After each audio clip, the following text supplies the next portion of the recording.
The defense is amazing too. They're not. Okay. They're not. I'm gonna challenge you. And this is. Name a better safety than Jesse Bates. Don't you dare give me that look. The three names. We know Jesse Bates. We know AJ Terrell. We know Grady Jarrett. Everybody else. You don't know David? Everybody else, we trying to figure out they're going to be good. You don't know Onyemata? I do know him. Okay, you got a nasty attitude. Kirk Cousins loves throwing to that part of the field. So to me, it's a good match of quarterback and player, and I think Zach Robinson will put him in a position to succeed. Coach, I think Kyle Pitts and Drake London, another top 10 pick, are expected to be able to create and win, mismatches.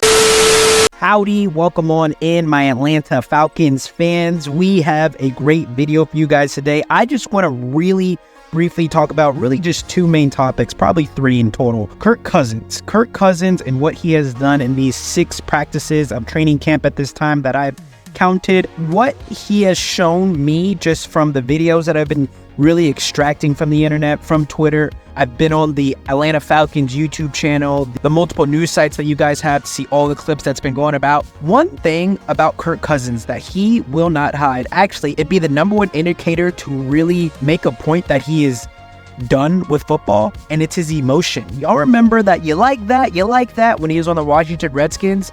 He had that same glimpse when he made a nice dime throw. He walks up to Raheem Morris, your new head coach, and pushes him and shoves him. And he goes around, he just shoves a bunch of people because he had that energy, that passion, that love for the game. And he's a new city, he has new teammates, but it's the same game. It's the same freaking game. And so one thing that I've really starting to see, okay, how good could this team be? How good could this team be? One thing is emotion. It's very, very important. And when you share that emotion with Kyle Pitts, which he has done, he's talking to Kyle Pitts a lot. There's a lot of little clips of him having interactions with Kyle Pitts. This is his tight end of the future. This is a kid in Kyle Pitts I genuinely believe still has not gotten his due as a top tight end in the league. I get trashed by my friends all the time. One thing that when my friends talk to me, hey, Miles, who are the best tight ends?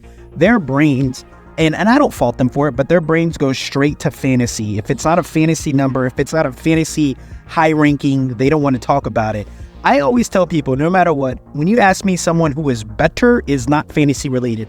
My top 5 tight ends, it's Travis Kelce at the 1, George Kittle at the 2, number 3 is Mark Andrews, and number 4 is Kyle Pitts, and the number 5 is Dallas Goedert. That's just what my brain does. I don't care about the whole, well, what about fantasy points? What about what he can do? I look at what the player can do, the player's attributes, the player's abilities, and stuff like that.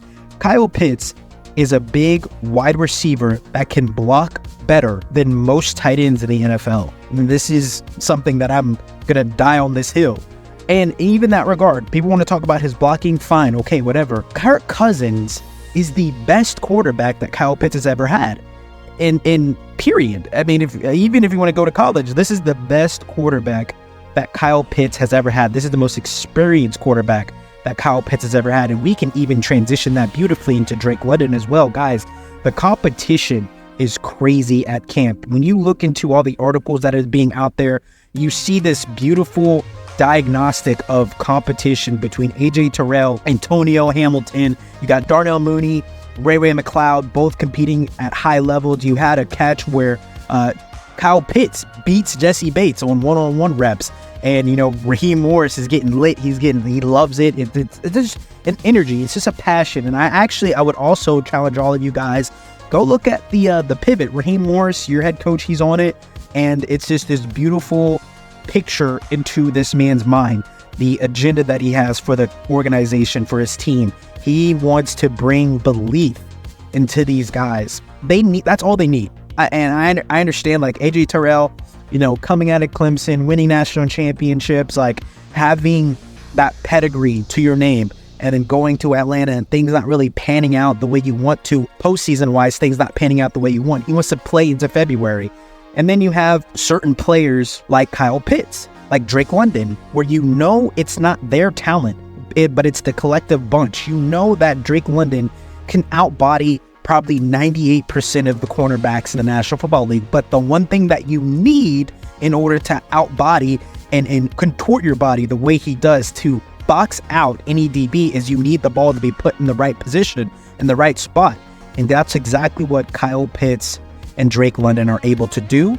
And then now when you bring in Darnell Mooney, who's going to be the slot dude, the fast guy, the energy, the change of direction type of athlete, type of receiver for the group. Guys, this offense, I haven't even said Bijan Robinson yet. I don't know if the NFL, I don't know if you guys, I don't know if I am ready for what this offense could potentially do, because from my point of view, Kyle Pitts and Drake London could be quote unquote new players, just depending on Kirk Cousins, him staying healthy. And I will never forget how great the offensive line is. Like, this situation offensively is really beautiful for you guys. Now, defensively, which is why I want you guys to really look at that pivot episode, you see this beautiful back and forth argument between Ryan Clark and Raheem Morris. Ryan Clark is saying, hey, you ain't got nobody on defense. All you have is AJ Terrell, you have Grady Jarrett, and Jesse Bates. That's all you have. You don't have anyone else. And then Raheem Morris checks him immediately and says, you don't know who Onyemata is? You don't know who Onyemata is? And I know we've talked about him in past episodes, and I said, that kid is on my radar for an underrated, breakout type of season.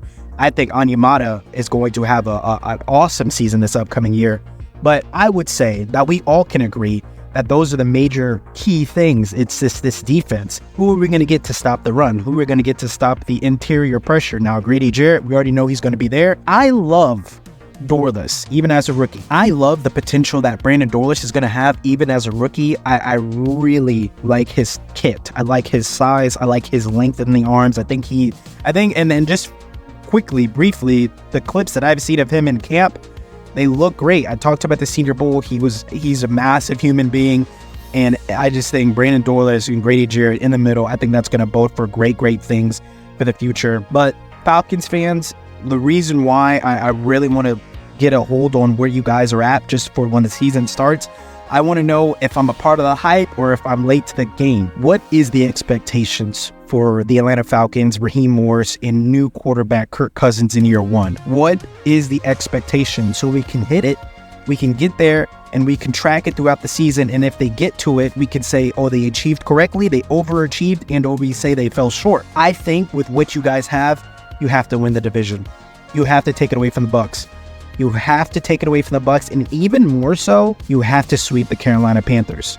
I think those are the two things. The Saints and you guys, always a great game. It's always violent. It's always emotional. There's a little bit to the Atlanta Falcons and the New Orleans Saints games, and this is me from an outside view. I would say y'all probably hate each other the most. Please correct me if I'm wrong, but you guys got to beat the Panthers twice in their home and at your home, and then take the division from the Tampa Bay Buccaneers. And I actually want to know, in your opinion, with the Atlanta Falcons, who is the most hated team in the division?